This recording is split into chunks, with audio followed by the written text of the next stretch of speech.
Hello, trading is closed on the 27th of January, 2025.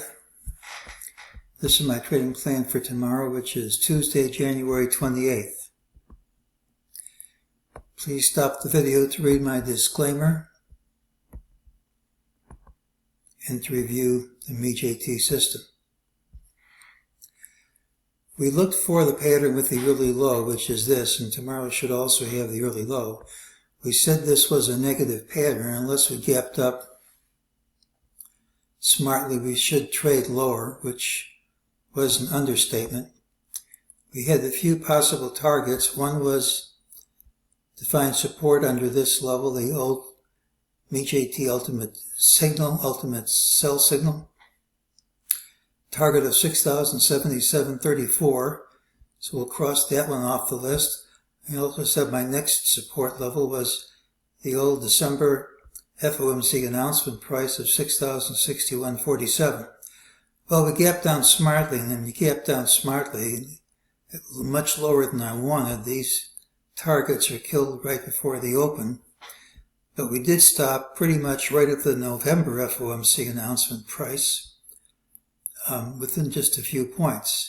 So maybe the idea was right, but certainly I didn't call that number, so I can't take any credit.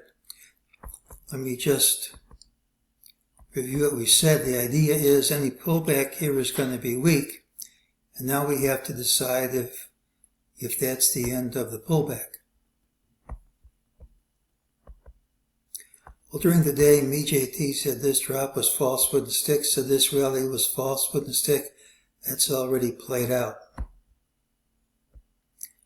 This is a pattern that normally closes at the day's high. We didn't, but tomorrow's open can substitute for today's close. So all we have to do is gap and go a little bit higher, and all that negativity goes away. This is the futures market. You can see how spikes in volume are associated with lows in the market.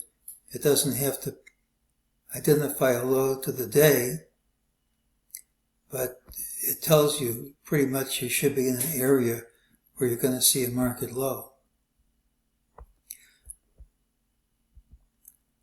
Well, I've made no secret of the fact that I really wasn't happy with any of the counts I had, and today was the first day where I could come up with a count that makes me think it's the right one. First, let's look at what happened over the last 2 days. I think that's a clear 5-wave pattern, which doesn't mean it's the only legitimate pattern, but this looks like a 5-wave pattern with an ending diagonal triangle, and if that's the right count, that completes 5 waves down, and we're going to go up.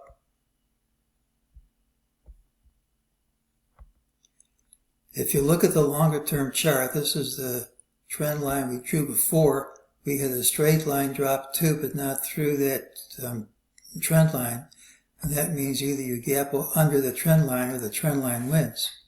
So if we don't gap under this, I think any break under today's low isn't going to hold. This is the daily RSI. It still is over 50. And when you're in a bull move, it stays over 50. Now that might change tomorrow. I don't know. But for right now, it's still in bull market territory. What really impressed me is if you count this as the end of what we had as magenta 3, you can count an ABC and the fibs all work. I mean, if this is green A,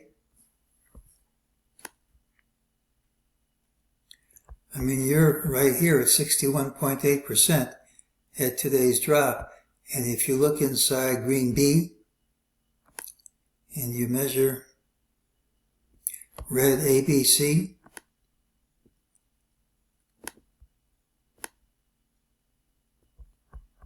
there's your red C.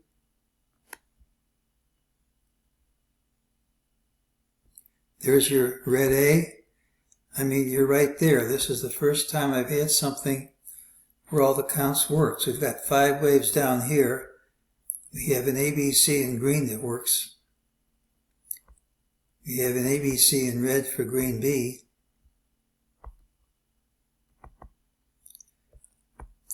We've dropped right to this trend line here, so again, either you gap under or it wins. What if this is the end of magenta 3 and that's magenta 4? Well, if you measure the height of magenta 2 and set that at 100, the height of magenta 4 is right at 50. I mean, everything works if this low holds. Doesn't mean it's the only thing that works, but if it holds, we could have completed an ABC with the first count I like, and we could be starting an impulse up. Now, you can always invalidate count. I mean, this doesn't have to be wave 4, but there's a fib relationship with wave 2, so I think it is. But I mean, this could still be 1 and 2 of magenta 3, but that's not my preferred count. I mean, we could be starting magenta 5 up, and it wouldn't take much to kill the idea.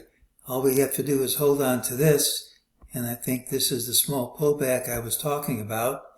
And instead of stopping at this, so at this FOMC announcement price, we stop at this one. I don't think it's that far off the mark if this is going to hold.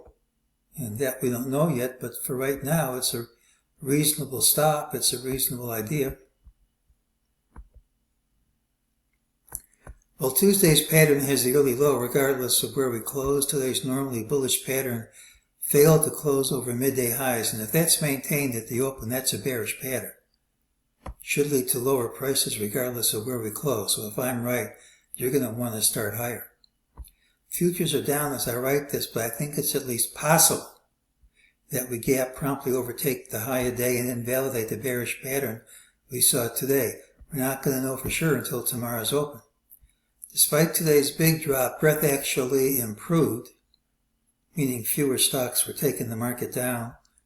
The volatility index traded over its Bollinger Band and then under it. That's a buy signal.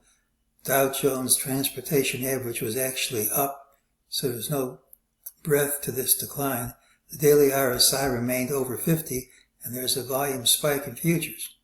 There's a wave count arguing for a panic low right here, provided today's low holds, which we don't know yet. Sentiment indicators continue to show pullbacks here should be mild, and if the count is right, and that sure isn't, that's a great count, but it's not a lock, it's the right count. We should be starting an impulse higher. If the idea is right, then ideally we should rally pretty much right from the open. And if we do rally pretty much right from the open, it adds credence to us having completed an ABC for wave magenta 4 and starting an impulsive magenta 5 higher. And if it's wrong, at least you know where your stop is. It's the pattern with the early low. I'm hoping, with my fingers crossed, that we're going to start higher in spite of futures being down. And I'm hoping we're starting an impulse higher, because if it is, then that's the right count. And I sure wouldn't like it if it weren't, because that's the first one I've seen which made me happy. It's the pattern with the early low, and that's today's call.